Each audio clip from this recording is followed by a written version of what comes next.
Halo semuanya, selamat datang di podcast Ruang Kisah. Ruangan kita memberikan keluh kesah bareng aku Faradila Dan aku Kamel. Jadi di podcast kali ini aku bareng Kamel bakalan ngobrol-ngobrol santai tentang social media and mental health. Tapi disclaimer dulu nih sebelumnya, kalau aku sama Kamel di sini bukan expert.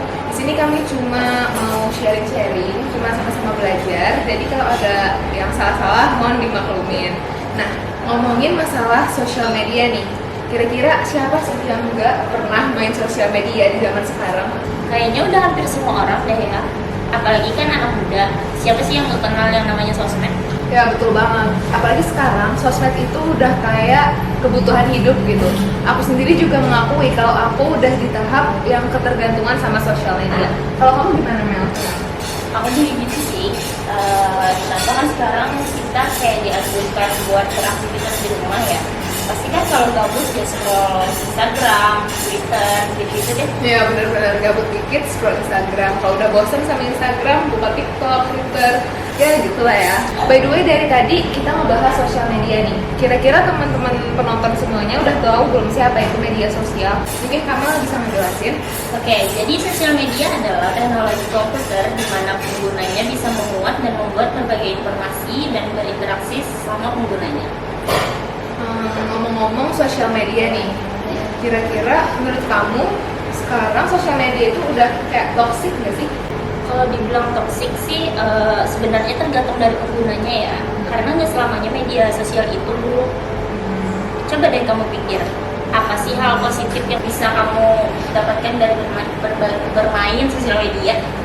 Mungkin lebih gampang berinteraksi sama orang-orang jauh, terus lebih mudah dapat informasi gitu kali ya. Nah itu apalagi kan sekarang kita juga dibatasi kan ya buat berinteraksi secara langsung. Jadi dengan sosial media kita bisa berinteraksi dengan keluarga dan teman-teman yang jauh di sana. Tapi itu kan dampak positifnya. Nah, yang akan kita bahas di podcast kali ini adalah dampak negatif dari sosial media dan gimana sih sosial media itu bisa mempengaruhi kesehatan mental kita.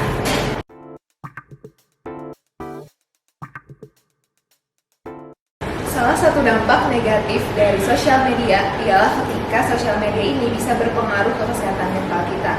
Menurut kamu gimana sih Mel? Sosial media itu bisa berpengaruh sama kesehatan mental kita?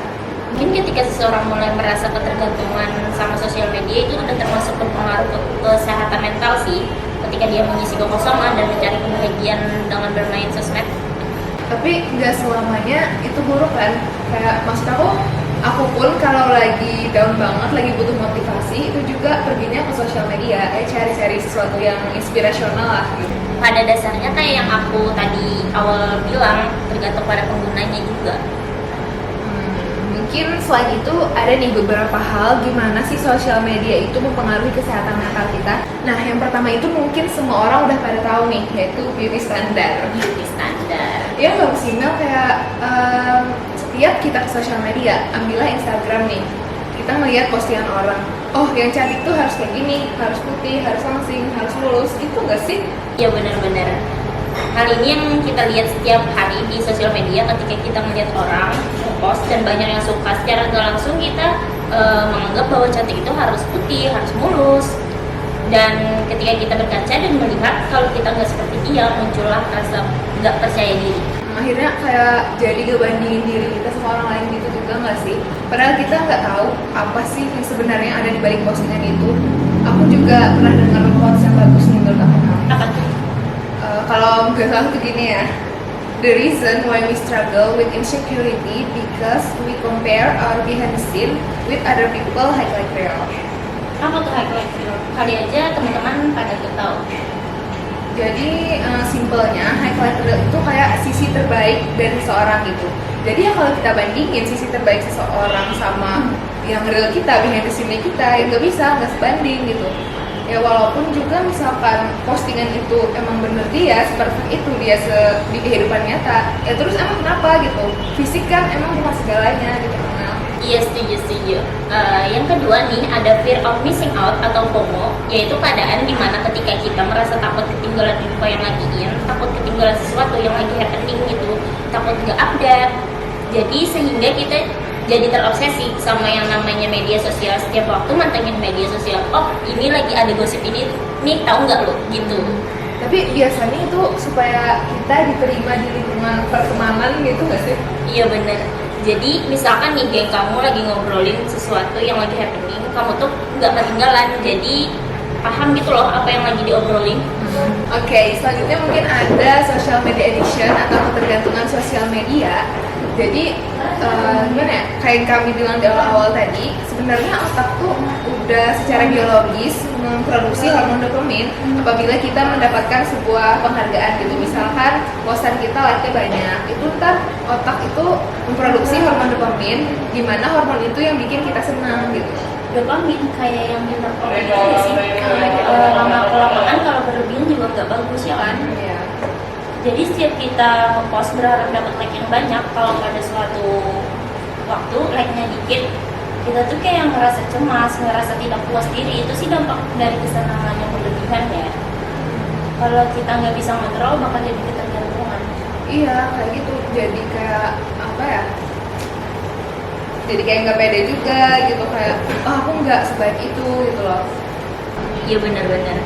Emang sih kita ini makhluk sosial, butuh diterima dari sesama. Tapi jangan sampai sosial media lebih penting dari kehidupan nyata. Terus nih ya, jangan juga kita sampai menggantungkan kebahagiaan kita pada sosial media gitu. I mean that's okay, tapi jangan dikit-dikit stres dikit larinya ke sosial media gitu loh. Ntar jadi ketergantungan kan gak bagus buat kitanya juga. Benar-benar. Terus gimana caranya supaya kita terhindar dari problem-problem tadi? Gimana tuh? Salah satu caranya adalah dengan sosial media detox, yaitu mengurangi dan membatasi penggunaan sosial media. Ngomong-ngomong masalah detox nih, kamu pernah nggak sih ikut detox media sosial? Kalau detox yang sampai off Instagram, delete app itu belum pernah sih, cuma aku kayak mengurangi durasinya aja. Kayak misalkan kan bisa disetting tuh app limitsnya. Nah itu aku setting buat Instagram misalnya sehari cuma 1 jam, TikTok setengah jam. Ya gitu deh, kayak soalnya Instagram sama TikTok itu kan yang paling menguras waktu gitu dalam sehari-hari. Iya. Nah buat kalian yang mungkin merasa di tahap capek dan mulai merasa sosial media toksik, bisa nih dicoba detox pelan-pelan aja dulu, nggak harus yang dari app kok. Karena terus nih kalian bakal ngerasa lebih bahagia, lebih tenang gitu kalau nyobain tips ini. Bahkan nih ya, di salah satu podcast Nadiem Makarim pernah bilang bahwa setelah 2,5 tahun puasa sosmed, beliau merasa memiliki kualitas hidup yang lebih baik. Selain itu di luar sana juga banyak kok hal-hal yang bisa kita lakuin buat mengatasi rasa bosan, kayak membaca kalau kalian suka baca, melukis, atau cuma ngelakuin hobi-hobi kalian aja gitu, nggak harus selama-lamanya di sosial media gitu. Bener, pada akhirnya ya kita gak bilang kalau sosmed itu semuanya buruk. Boleh kok main sosmed, tapi jangan sampai bikin kita ngerasa worthless.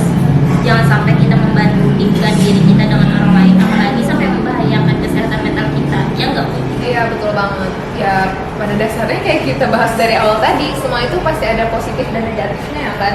Ya, aku juga pernah dengar post dari Pak Nadiem, itu tuh kira-kira kayak gini. Sosial media itu sebaik-baik penggunanya dan seburuk-buruk penggunanya.